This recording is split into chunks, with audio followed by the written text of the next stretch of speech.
네. 그 교육장에 한번 보셔야 되니까. 아, 네, 네. 네네. 네. 알겠습니다.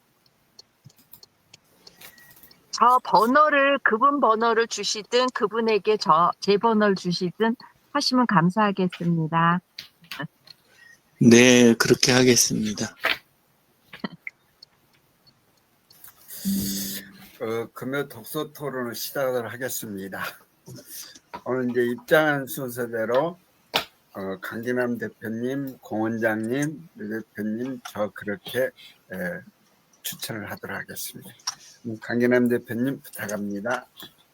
네.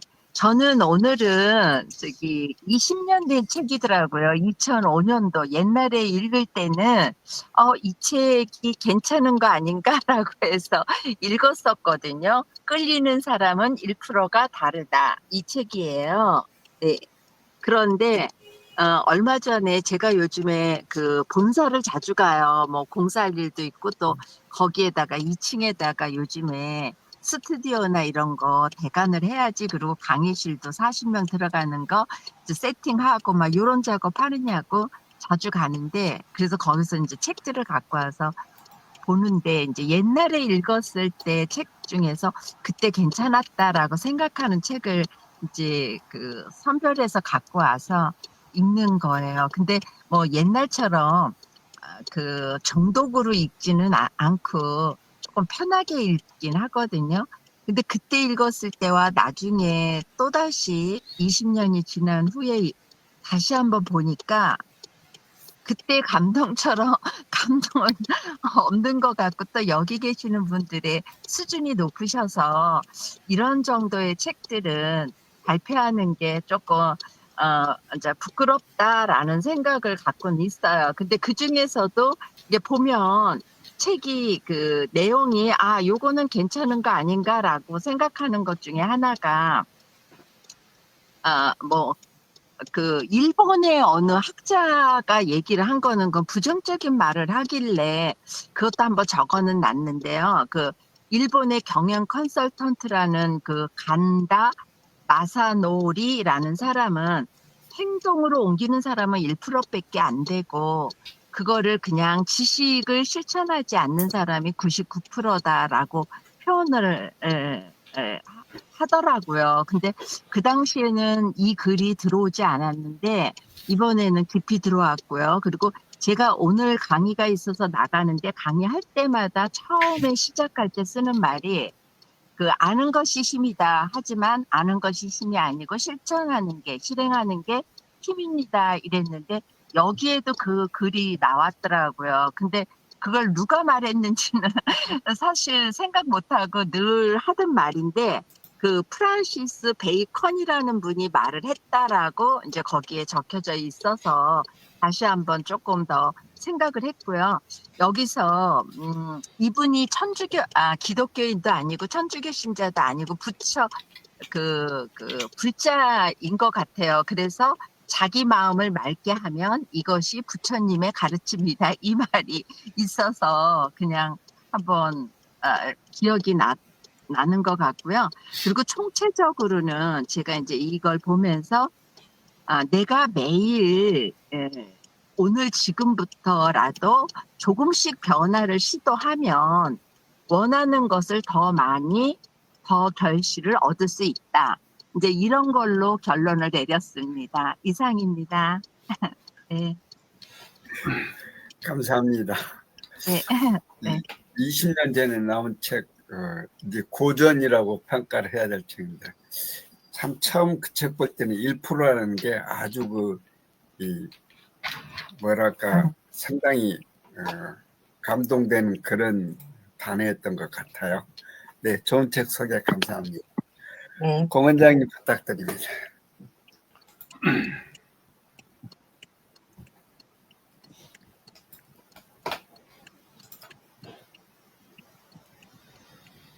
본래 제가 이 책을 지난주에 소개를 하려다가 갑자기 이제 우리 그 작가님 때문에 제가 딴 책을 소개를 했었고요. 결혼을 말하다는 책인데 5월달 가정의 달을 맞이해서 우리 교회에서 이제 지금 올해부터 이제 매달 한 권씩 근본으로 돌아가자 이런 아드 폰테스라 그래서 근본으로 돌아가는데 뭐 어떻게 돌아가느냐에 대한 이야기들을 하면서 매달 이제 책 한 권씩을 목사님이 소개를 하세요. 그러면 그 책을 읽고 전 교인들이 이제 뭐 이렇게 요약해서 내고 뭐 이런 걸 진행을 하는데 특별히 이제 이번 달에는 가정의 달을 맞이해서 우리 결혼을 말하다 이 책을 가지고 오셨는데 그 팀 켈러라는 분이고 그리고 캐시 켈러라는 우리 사모님하고 두 분이서 이렇게 한 그런 내용입니다. 그래서 이제 가정에 대한 그런 이야기들인데 제가 이 책을 읽게 된 게 아니라 이거는 오래전에 저도 읽었는데요. 이 책을 제가 제일 좋아하는 이유는 이 책에서 결혼에 대한 여러 가지 이야기들을 제가 많이 배웠고 또 그리고 여러 가지 이제 주제들을 많이 나누는 편인데 제가 너무 좋아서 이 책을 결혼한다고 저한테 인사하러 오거나 또 결혼하는 청년들은 저한테 오면 제가 미백이라든지 치석 제거라든지 중치 치료 이런 거를 이제 선물로 또 해주기도 하거든요. 그럴 때 꼭 제가 책 한 권씩을 선물을 합니다. 그때 선물하는 책이 이 책이거든요. 그래서 이 책에 대한 게 되게 많이 이렇게 깊이 제가 가지고 있었는데 마침 이 책이라서 했고요. 우리 그 결혼에 대한 성경관, 성경에서 어떻게 결혼에 대해서 이야기하고 있는지 그리고 기본적인 생활이나 현실은 어떤지에 관련되어 있는 내용을 성경에 관련되어 있어서는 팀 켈러 목사님이 적으셨고 그리고 생활 속에서 접목이라든지 생활 속에서 살아가는 이야기는 캐시 켈러 사모님이 이렇게 적었던 내용입니다. 그래서 이 내용을 제가 정리하기는 좀 그렇고 해서 챗GPT한테 얘기를 했는데 아주 잘 정리를 해줬더라고요. 그래서 1장부터 9장까지 있는데 결혼은 우리가 비밀스럽다, 비밀이라 표현하는데 그게 이제 결국은 결혼은 단순한 그냥 제도가 아닌 하나님 복음을 드리는 그림자다 이렇게 표현들을 했고요. 그리고 두 번째로는 결혼과 자기 중심성, 이거 쉽게 이해가 되는 내용들인데요. 결혼은 위협하는 가장 큰 적은 자기 중심성이다 이렇게 표현을 했습니다. 그래서 이 결혼의 문제의 해결의 열쇠는 상대를 바꾸는 게 아니라 자기가 자기를 변화시키는 거다 이렇게 표현했고요. 사랑은 자기 희생과 섬김이다 이렇게 표현을 했습니다. 3장에서는 결혼과 사랑의 진실 이렇게 했는데 결혼은 그냥 언약, 감정이 식을 때에도 책임을 붙잡게 해주는 안전장치가 결혼식의 의미들이 있다 이렇게 표현했고요. 4장에서는 당신의 짝을 알아보는 법 했는데 완벽한 배우자를 찾기보다는 함께 성장할 수 있는 사람을 선택해야 된다 그랬고요. 중요한 기준은 신앙, 성품, 우정이다 이렇게 표현을 했습니다. 현실을 직시하고 공동 비전을 나누는 시간이다 이렇게 결혼이 그렇다 했고요. 5장에서는 결혼 후의 삶은 결혼은 매일의 선택이고 서로를 거룩하게 만드는 삶의 학교다 그랬습니다. 배우자의 단점은 나를 변화시키는 하나님의 도구이고 서로의 가능성을 믿고 그리스도의 눈으로 바라보자 이렇게 표현했습니다. 그리고 6장은 성과 결혼, 이게 정말로 결혼에 관련돼 있어서 제일 사실은 중요한 내용이라고 저는 생각하고 지금까지 이제 그렇게 생각을 하는데요. 성은 정신적으로, 영적으로, 육체적으로 연합의 상징이고 결혼 안에서의 성은 자기 중심적인 쾌락이 아니라 헌신의 표현이다. 성은 관계의 끈을 강화하고 부부를 하나로 묶는 언약의 인연이다. 이렇게 표현을 했고요. 결국은 성이 결국 결혼 관계이고 그 성이 바깥으로 넘쳐나지 않는 한 가정 안에서 이루어지는 게 결혼이다. 그렇게 생각을 합니다. 7장에서는 남편과 아내의 역할에서 그리스도처럼 남편은 희생적으로 리드를 해야 되고 아내는 교회처럼 존중과 협력을 응답해야 된다 이렇게 표현했고요. 상호적으로 헌신이 있을 때 역할은 억압이 아니라 축복이 된다 표현했습니다. 8장에서는 결혼과 복음의 공동체였는데 결혼은 개인만이 아닌 공동체의 책임, 공동체적 책임인데 교회는 결혼을 위한 훈련과 격려의 장이 되어야 된다 그렇게 표현했고 공동체 안에서 결혼은 성숙과 정인의 삶을 드러낸다 이렇게 표현했는데요.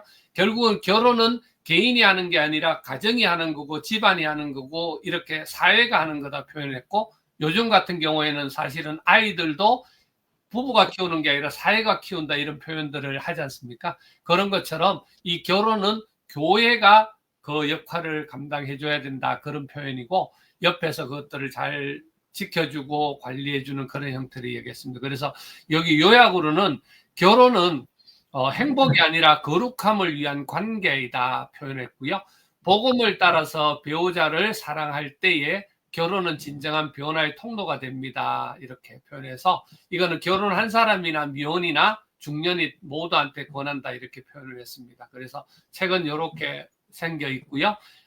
또 내용들은 옆에 이렇게 정리를 했습니다. 그래서 이번에 요거를 보면서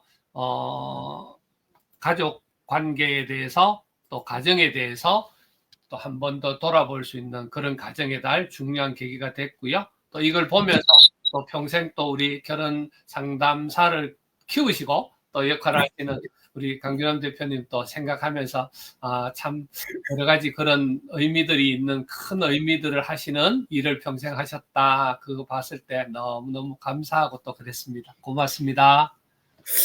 감사합니다. 그 책은 미혼이고 결혼하는 사람이고 또 중년이고 이 만원도 다 포함이 될 것 같습니다. 하여튼 귀한 책 소개 감사드립니다. 근데 한 가지 챗GPT한테 물어보면 책에 대한 요약이나 이런 것도 다 해주나 봐요. 너무 편한. 책 자체 내용을 제가 집어넣고요. 제가 글들을 이렇게 제가 그거를 내용을 딱 중심되는 요약을 다 할 수는 없으니까 제가 감동받은 것, 제가 중심이 된다는 내용들을 장별로 그거를 체크해가지고 이렇게 집어넣어주고 그거를 이제 그 정리를 해줘. 이렇게 하지. 그냥 했다가는 좀 내용들이 그렇고. 안 되죠. 감사합니다. 너무 잘 들었습니다. 이 대표님 부탁합니다. 스마트 시티. 소리 죽었습니다. 이 책은 그 예전에도 읽었던 책이거든요. 예, 근데 이번에 아마 성남시 그 상권 활성화 재단하고 해가지고 그 전통시장 그쪽 이제 교육을 재교육을 또 하게 돼요. 근데 이제 예전에는 스마트폰하고 그다음에 마케팅 뭐 이런 거 위주로 많이 했는데 이번에도 뭐 방향은 그렇지만 좀 더 체계를 갖추고 더 큰 시각에서 이걸 묶어드려야 되겠다 이런 생각이 들었는데 이 책이 다시 이제 눈에 들어오더라고요. 그래서 이제 읽게 됐고 읽어보니까 그 처음에는 또 그 흔한 스마트시티, 제가 보통은 책들을 조금 안 좋아해요. 스마트시티 정책 자체가 굉장히 많이 우리나라가 왜곡이 돼 있거든요. 그러니까 실제는 이게 이 책도 방향이 그렇지만 실제 하는 거는 사람들의 삶에서부터 시작이 되고 각자 갖고 있는 스마트폰이나 여기 컴퓨터 여기서부터 시작되는 게 스마트 시티인데, 근데 우리나라는 무조건 건설로 넘어가는 거예요. 예, 건설, 설비 이렇게 해가지고 세금을 써라, 모아놓은 돈 써라 이런 식으로 해가지고 싹 돈을 끌어댄 다음에 그 다음에 짓고 도망가 버리는 거죠, 전부 다.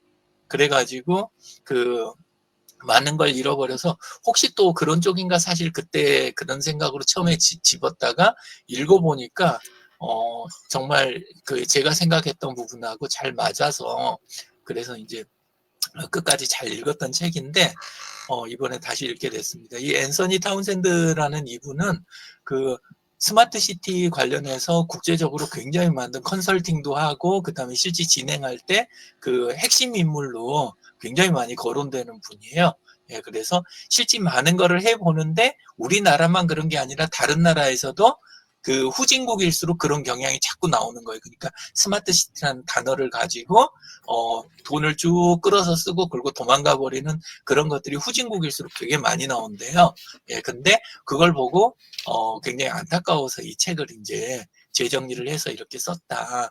요렇게 됐어요. 그래서 이분은 2002년부터 이제 시작했던 분인데 스마트 시티 쪽으로 우리나라에도 관여를 했더라고요. 그래서 그 DMC 있잖아요. 디지털 미디어 시티 서울에 거기하고 송도 쪽 그쪽에도 직간접으로 전부 다 관여를 이렇게 했던 분이세요. 근데 하면서 계속 이쪽으로 이제 강조를 하는데 근데 이제 우리나라에서는 별로 그 이분의 주장이나 이런 걸 제대로 받아들이지 못했던 것 같아요.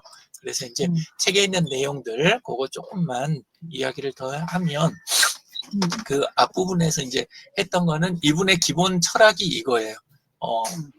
그 스마트 시티가 건설이 아니라 당신에게서 시작이 되는 거예요. 그러니까 안에 있는 시민이 없으면 시티가 아니잖아요. 시민이 시티를 만드는 거니까 당신이 스마트 시티가 지닌 마인드 일부면서 동시에 그 자체다.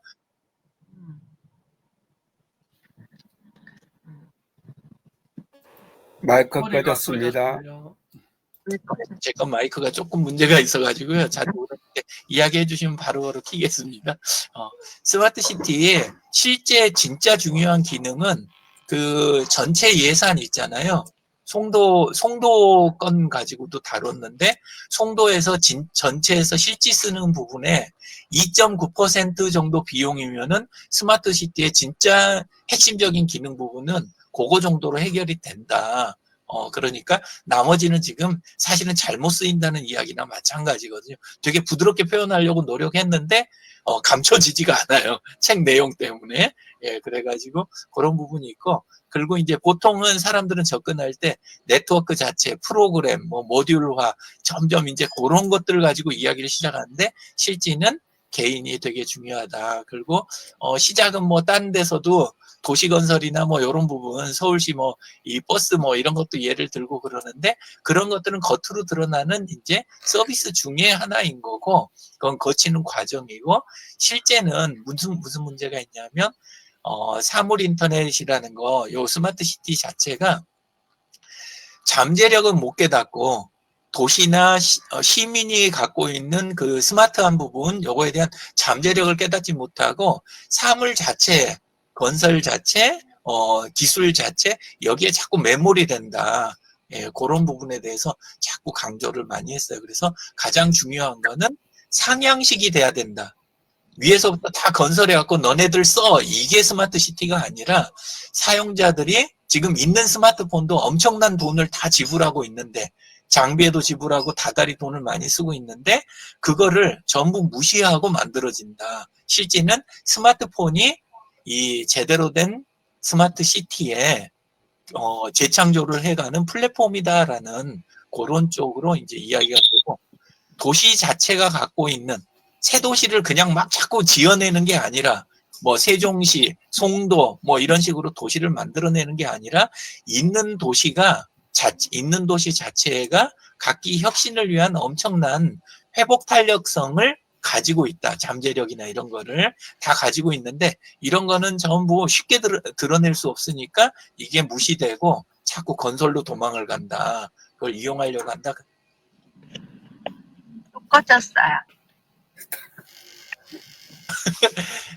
최대한 오픈 소스를 써서 있는 거, 열려 있는 걸로 시작을 해야지, 그거를 자꾸 새 기술이라 그래가지고, 그런 걸 도입하는 데만 그렇게 해서는 안 되고, 풀뿌리로 해서 시작이 되는 거다. 그러니까 각 사용자, 시민과 마을의 중요성, 이런 것들에 대해서 되게 강조를 많이 하고, 그리고 항상 기준이 가지지 못한 사람들을 끌고 갈 궁리를 해야지, 그래야 도시 전체에 이게 나오지, 자꾸 소수의 이익이나, 그걸 중심으로 하고 가는 스마트 시티는 반드시 실패한다.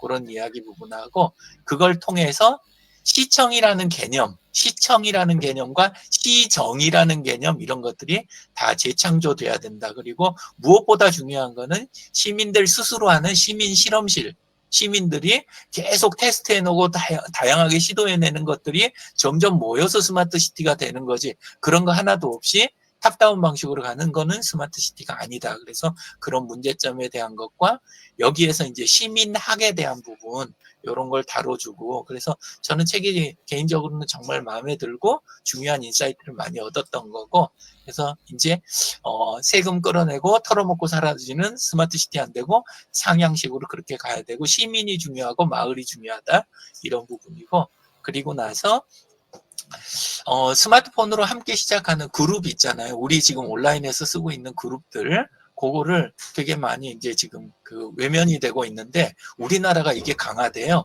그룹하고 SNS를 되게 그 소홀하게 보고 안 좋게 보는 거.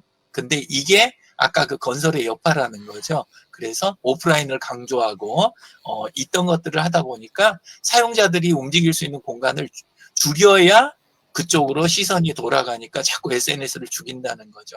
그래서 스마트폰으로 함께 시작하는 그룹 하나하나를 통해서 이거의 마을이 되도록 되살리는 게 중요하다. 그래서 폰에서 마을로, 마을에서 도시로, 이런 식으로 시선을 좀 재조정할 필요가 있다. 그래서 요새 지금 다시 책 읽으면서 지금 신경 쓰고 있는 게, 각 그룹에 있는 출근부하고 출석부, 거기에 저부터 댓글로 참여하면서 함께 이거를 가꾸어 나가는 쪽으로 신경을 써야겠구나. 요즘 그렇게 이제 시작하고 있습니다. 감사합니다. 감사합니다. 선에서 점에서 선으로, 선에서 면으로 이렇게 표현을 하는데 오늘 좋은 소개 감사합니다. 저도 비슷한 책을 본 것 같습니다. 말씀을 드리도록 하겠습니다.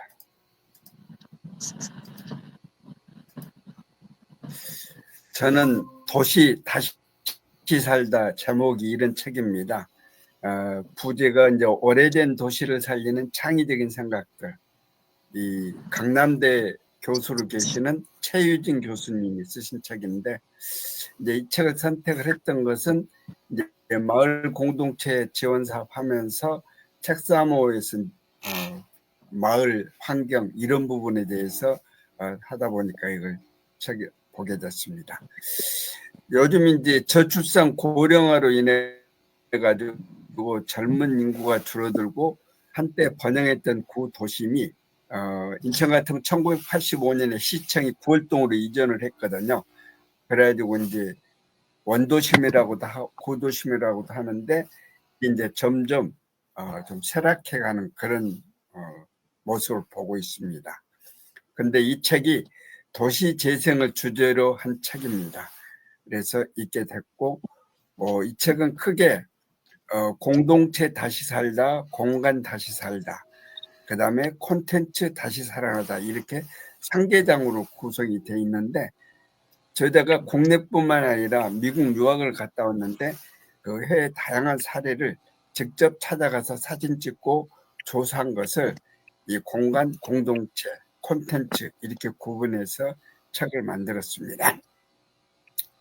공동체 속에는 이 공동체가 살아난 얘기를 했는데, 미국에서 총격으로 희생된 어린 생명을 5이나 빼앗아간 그 범인에 대해서 희생된 아이들의 부모 중심으로 분노보다 용서로 이 걔들이 이제 받아들이는 그런 이제 공동체가 이 아미시 얘기가 있었습니다. 또 오염은 항상 문제다. 미국의 그 러브코넬이라고 하는 것은 후커사라고 하는 기업이 폐기물 매립을 종료했는데, 그 종료한 운하부지가 나이아가라 오타가 났습니다. 거기에 매각을 했고 이곳에서 기영아가 태어나고. 기영아? 튕겨 나가셨나 봐요.